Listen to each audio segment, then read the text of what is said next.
बिस्मिल्लाहिर्रहमानिर्रहीम। अस्सलामुअलैकुम। आज हम एमएस वर्ड के लेक्चर नंबर 2 में देखेंगे इंडेंट के बारे में। इंडेंट क्या होता है, इसका क्या काम है, इसको कैसे यूज़ करते हैं। दूसरी चीज़ हम देखेंगे बुलेट्स एंड नंबरिंग के बारे में। नंबरिंग में हम मल्टी लेवल नंबरिंग को भी देखेंगे।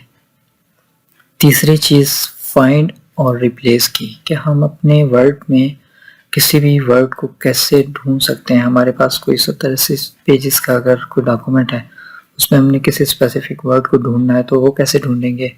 और हमारे पास कोई स्टोरी बुक है, उसमें हम किसी कैरेक्टर का नाम चेंज करना चाहते हैं, तो हम अपने 70-80 या 100-200 पेज जितने भी हैं उसको हम रिप्लेस करेंगे कैसे, किसी कैरेक्टर को वो सारे हमारे डॉक्यूमेंट में चेंज हो जाए। और लास्ट में हम फोर्थ में देखेंगे टैब्स के हवाले से, टैब क्या है, इनके क्या इस्तेमाल है, कैसे यूज़ करते हैं।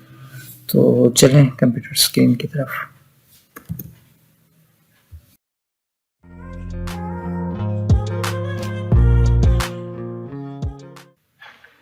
जी, हम आ गए कंप्यूटर स्क्रीन की तरफ।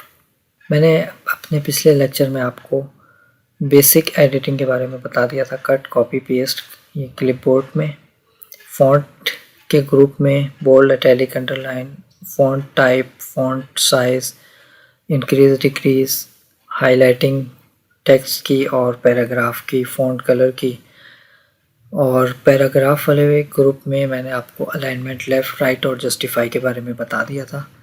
अगर इसमें किसी किस्म की कन्फ्यूजन हो तो आप मेरे पिछले लेक्चर में जाके देख सकते हैं।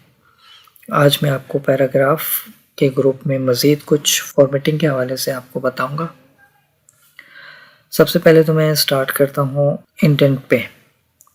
ये हमारे इंडेंट के इंक्रीज़ इंडेंट और डिक्रीज़ इंडेंट के ऑप्शंस हैं। इंक्रीज़ के ऊपर आप माउस लाएँ तो इंक्रीज़ इंडेंट और डिक्रीज़ इंडेंट। जैसे कि मैंने आपको पहले बताया था, जिस भी पोर्शन को आपने फॉर्मेटिंग अप्लाई करनी होती है उस पोर्शन को सिलेक्ट करना होता है। अब मैंने इस पैराग्राफ के इंडेंट को चेंज करना है, पैराग्राफ को सिलेक्ट कर लूँगा या पैराग्राफ में किसी भी जगह अपने कर्सर को रखूँगा। इंक्रीज इंडेंट किया, पूरा पैराग्राफ मेरा आगे आ गया है। डिक्रीज़ करूँगा, ये वापस चला जाएगा। इसकी मज़ीद हम सेटिंग इंडेंट की और चेंज करना चाहते हैं तो हम इस बटन पे जाएंगे, पैराग्राफ सेटिंग में। यहाँ पे इंडेंटेशन के ऑप्शन पे बिफोर जितना हम इसको इंक्रीज़ करना चाहते हैं, ये 0.5 इंचेस पे हम ओके करेंगे। ये आ गया, 1/2 इंच ये आगे आ गया 0.5 इंच। दोबारा हम उधर ही जाते हैं, इसको हम अब 0 कर देते हैं। आफ्टर टेक्स्ट वाले को हम 5 कर देते हैं। आफ्टर टेक्स्ट में ये फ़र्क होता है, बिफोर टेक्स्ट होता है पैराग्राफ के लेफ़्ट साइड, आफ्टर टेक्स्ट होता है पैराग्राफ का राइट साइड। इसको हमने किया तो ये लेफ़्ट से वापस आ गया और ये राइट से पीछे हो गया टेक्स्ट, 0.5 इंच पीछे हो गया टेक्स्ट। अच्छा, अब हम इसको वापस 0 पे करते हैं। इसकी अगली ऑप्शन है स्पेशल में first line indent by 0.5 inch. Okay, अब पहले पैराग्राफ की पहली लाइन थोड़ा सा आगे हो गई है, आधा इंच आगे हो गई, बाकी पैराग्राफ सेम। नॉर्मली ये जो स्टाइल है ये यूज़ किया जाता है। हमने अगर किसी चीज़ की डिस्क्रिप्शन बतानी हो, लेट्स सपोज के इस पैराग्राफ में आके कोई डिटेल आ गई, डिटेल एज फॉलोज। यहाँ से मैं एक जुमला फिर कॉपी कर लेता हूँ, कॉपी करके यहाँ किया मैंने पेस्ट,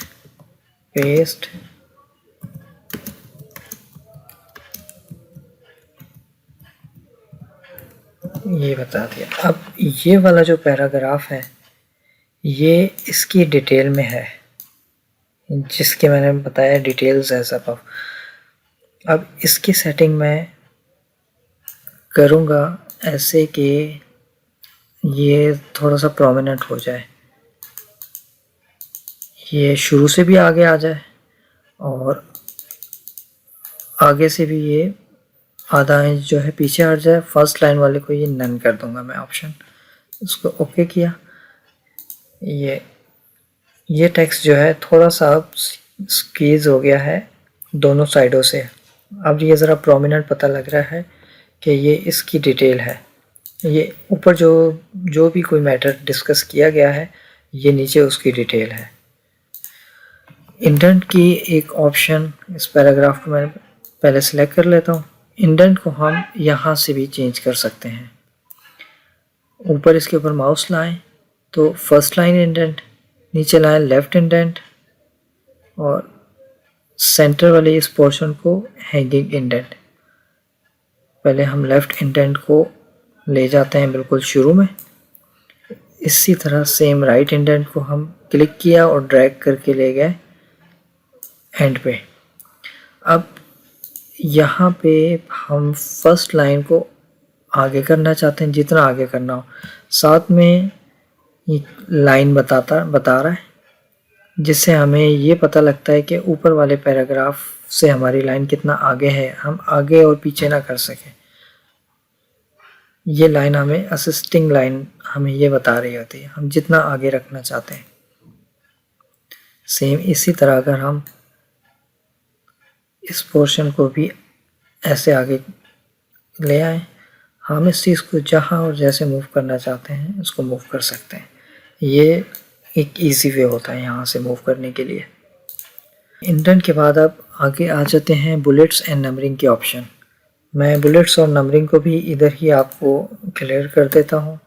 जैसे हमने ये ऑप्शन लगाई है डिटेल एज फॉलोज की, इस पे हमारे कुछ पॉइंट्स आ गए। इन पॉइंट्स को पहले तो मैं इसका इंडेंट वापस शुरू में ले जाऊँ।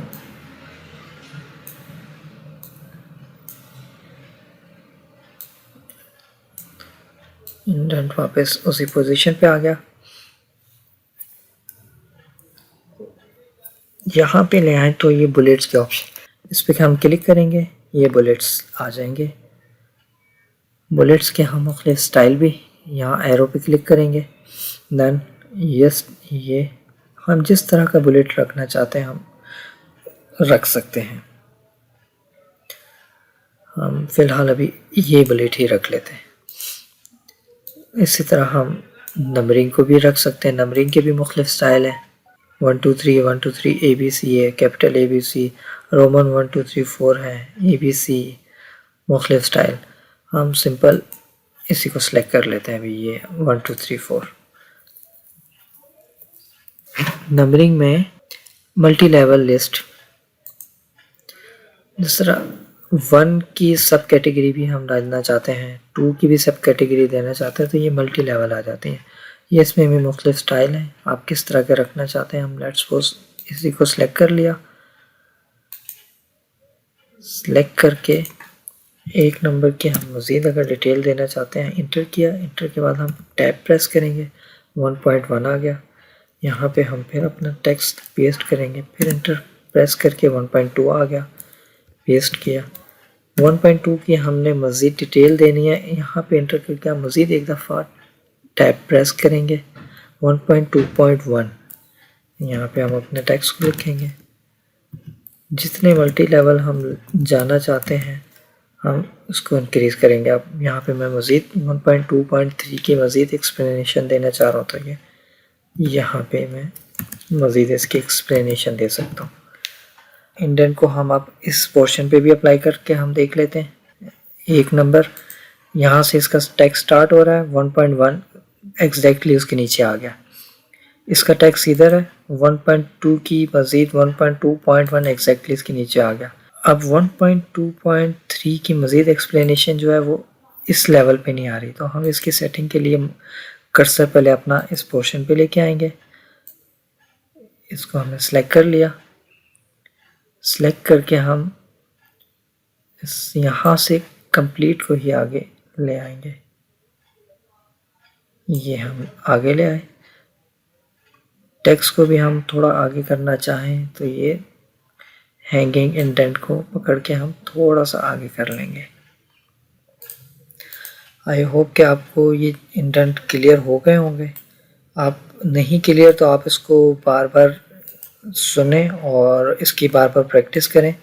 मैं अपने लेक्चर ज़्यादा लेंथी इसीलिए नहीं बना रहा, एक एक दो दो टॉपिक को ही उसमें डिस्कस कर रहा हूँ ताकि आप उन लेक्चर्स को देखें और उनकी प्रैक्टिस करें, क्योंकि जितना आप प्रैक्टिस करेंगे उतना आप सीखेंगे। बुलेट्स नंबरिंग हो गए, इंडेंट ऑप्शन हो गया, लाइन स्पेसिंग आपको पहले डिस्कस हो गई थी, ये चीज़ें हो गई थी। अब इस टेक्स्ट में एक और मज़े की चीज़, एडिटिंग के पोर्शन में जब हम आएंगे एडिटिंग के ग्रुप में, यहाँ पे फाइंड रिप्लेस की एक ऑप्शन आती है किसी भी टेक्स्ट। अभी तो ये हमारा सिंगल पेज का डॉक्यूमेंट है, लेकिन हमारे पास अगर कोई ऐसी डॉक्यूमेंट हो जो 400-500 पेजेस पे मुश्तमिल हो, तो हम उसमें कोई स्पेसिफिक वर्ड को ढूंढें तो हमें बहुत टाइम लग जाएगा। लिहाजा हमारे पास ये ऑप्शन है फाइंड की, हम फाइंड पे क्लिक करेंगे। हमने इसमें वर्ड ढूंढना है क्विक, यहाँ पे हम लिखेंगे क्विक। जहाँ जहाँ क्विक लिखा था ये हाईलाइट हो गया, साथ में वर्ड बता रहा है कहाँ कहाँ है। यहाँ पे हमें बता रहा है 42 रिजल्ट्स हैं, क्विक के 42 अल्फाज लिखे हुए हैं यहाँ पे हमारे इस डॉक्यूमेंट में। अगर हमने इसको मैनुअली, हमारे सिंगल पेज डॉक्यूमेंट है, मैनुअली इसको हमने देखना होता तब भी हमें बहुत सारा टाइम लग जाता। एक दफ़ा देखने के बाद हम उसको 2-3 दफ़ा दोबारा देख रहे होते क्योंकि कोई गलती तो नहीं होगी। लेकिन इस फाइंड के ऑप्शन ने हमारे काम को इतना आसान कर दिया कि हमने विद इन नो टाइम न सिर्फ उसको फाइंड किया बल्कि हमने ये भी बता दिया ये हमारे पास कितनी दफ़ा वर्ड यूज़ हुआ है। अच्छा, अगर हम चाहें कि हम इसको, मैं कैंसिल कर देता हूँ, हम चाहते हैं कि जो क्विक वर्ड जहाँ जहाँ लिखा हुआ है हम उसको क्विकली से रिप्लेस कर दें। अब ये देख लें हमारे पास 42 टाइम्स ये लिखा हुआ था, 42 टाइम हमने हर जगह इसको चेंज करना हो तो हमें कितना टाइम लग जाएगा। तो इसमें ही हमारे पास एमएस वर्ड ने एक ऑप्शन दी है रिप्लेस की। अब हम यहाँ पे करेंगे फाइंड, हमने क्या करवाना है क्विक, और इसको रिप्लेस हमने किससे करवाना है, हमने क्विकली से रिप्लेस कर देना है। हमने अगर एक एक वर्ड को देख देख के करना है तो हम सिंपल रिप्लेस पे करेंगे, हमें बताएगा ये है, फिर हम इसको रिप्लेस करेंगे, ये क्विकली हो गया। फिर नेक्स्ट ऑप्शन पे जाएगा, इस पर हम रिप्लेस करेंगे तो ये हो जाएगा। अगर हम इसको रिप्लेस ऑल कर देंगे तो ये तमाम को रिप्लेस करके बताएगा 42 रिप्लेसमेंट जो है इसने डन कर दी हैं। अब हम इसको क्लोज कर लेंगे। अब हम देखते हैं जहाँ पे भी हमारा क्विक था वो क्विकली हो गया है। हम दोबारा फाइंड के ऑप्शन पे जाएंगे, क्विकली हम लिख के एंटर करेंगे, 42 रिजल्ट्स ही हैं हमारे पास। ये हमने फाइंड और रिप्लेस भी देख लिया, इसको मैं क्रॉस कर देता हूँ। अगली ऑप्शन मैं आपको बताता हूँ टैब के हवाले से। ये लेफ़्ट साइड पे आप माउस लेके आएँ, लेफ़्ट टैब, इस पर क्लिक करें, ये चेंज हो जाएगा। फिर माउस हिला के लाएँ सेंटर टैब, फिर क्लिक करें, फिर माउस दोबारा इसके ऊपर लेके आएँ राइट टैब, फिर क्लिक करें, फिर माउस लेके आएँ डेसिमल टैब, फिर माउस लाएँ, आइकन इसके चेंज होते जा रहे हैं, बार टैब, फिर लाएँ, ये वही फर्स्ट लाइन इंडेंट आ गया, फिर ये लाएँ हैंगिंग इंडेंट आ गया, फिर ये वापस उसी तरह लेफ्ट इंडेंट आ गया। किसी भी टैब को आपने अपने डॉक्यूमेंट में लाना हो, यहाँ से पहले सेलेक्ट कर लें किस टैब को आप लेके आना चाह रहे हैं। लेफ़्ट टैब का मतलब है आपका अलाइनमेंट, जिस तरह आपने अलाइनमेंट समझी थी उसी तरह ये टैब है। लेफ़्ट टैब लेके आएंगे, आपको अभी क्लियर हो जाएगा। यहाँ पे मैंने लेफ़्ट टैब कर दिया। अब मैं रूटीन में यहाँ एक दफ़ा टैब का बटन प्रेस करूँगा, मेरी कर्सर जो है डायरेक्टली इस पॉइंट के ऊपर आ जाएगी जिस जगह ये मैंने टैब प्रेस किया है, और यहाँ से मैं राइटिंग स्टार्ट करूँगा तो ये स्टार्ट हो जाएगी। और ये आ गया टैब। टैब के बगैर भी मैं आपको बता दूँ, अभी देख लें हमारे रूलर पे कोई टैब नहीं है। मैं टैब का बटन प्रेस करूँगा तो ये नॉर्मली 0.5 इंच के हिसाब से आगे आगे जाता है, लेकिन इन टैब्स की वजह से हम अपने हिसाब से टैब को जहाँ मर्जी मूव करना चाहते हैं हम कर सकते हैं।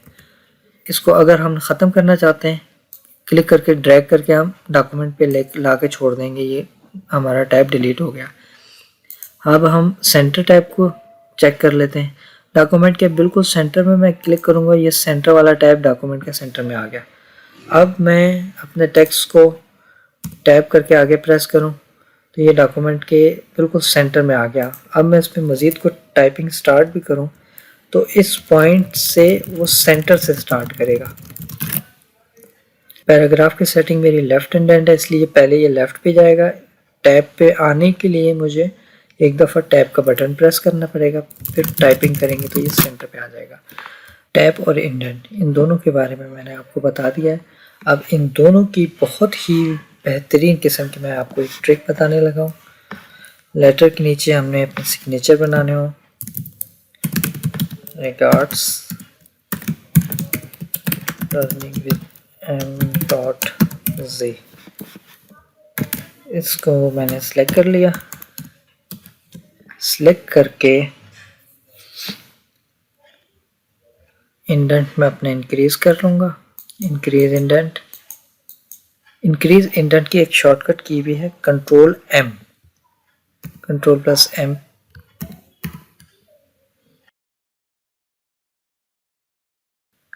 अपने इंडेंट को आप हम चेक इंडेंट को देखें, ये साथ साथ आगे मूव होता जा रहा है। यहाँ पे थोड़ा सा हम इसको वापस करेंगे, वापस करके इसकी अलाइनमेंट हम कर देंगे सेंटर। ये हमारे सिग्नेचर आ गए। स्टाम्प में और इस किस्म की किसी डॉक्यूमेंट में जहाँ पे दो सिग्नेटरी हों, एक लेफ़्ट साइड पे और एक राइट साइड पे, उन दोनों के साथ साथ अगर हमने लिखना हो उसके लिए हम टैब का यूज़ करेंगे। टैब के सेंटर वाली ऑप्शन को, सेंटर टैब को हम चाहते हैं कि हमारा टेक्स्ट जो है यहाँ से सेंट्रलाइज हो, इस पॉइंट से एक, और दूसरा आ जाए यहाँ से। हमने 1 इंच के बाद 1.2 इंच हो गया, यहाँ से भी हम फिर इसी तरह 1 इंच 1.2 इंच कर देंगे। ये हमने दोनों बना दिए टैब एक, और ये दोनों सेंटर लाइन। कर्सर हमारे यहाँ ब्लिंक कर रही है। हम एक दफ़ा टैब प्रेस करेंगे, यहाँ पे हम कर देंगे विटनेस नंबर 1, फिर हम टैब का बटन प्रेस करेंगे, विटनेस नंबर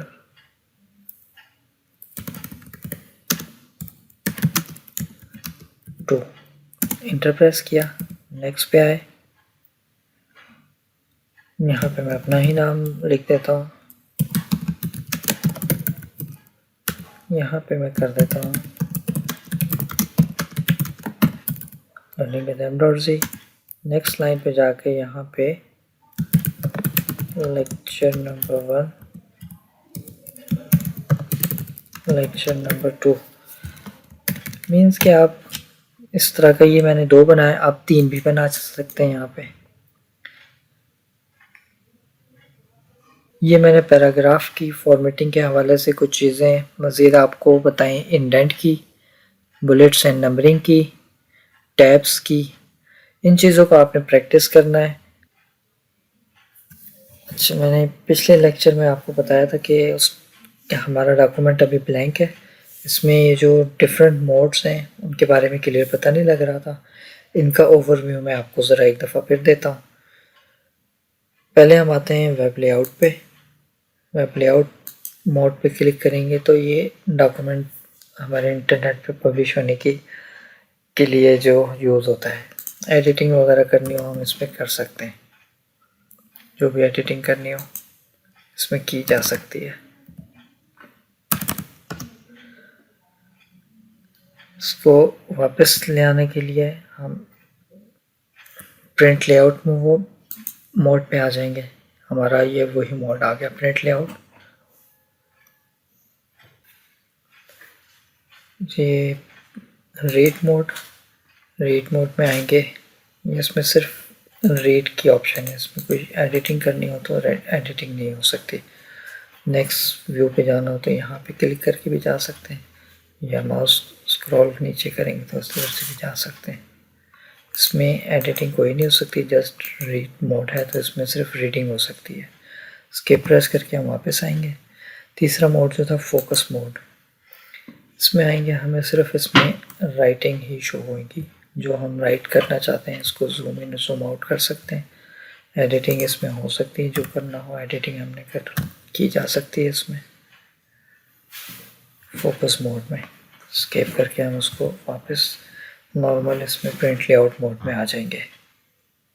हम इंशाल्लाह अपने अगले लेक्चर में मज़ीद कुछ नई चीज़ें सीखेंगे। अपना बहुत सारा ख्याल रखिएगा। मिलते हैं अगले लेक्चर में। अल्लाह हाफिज़।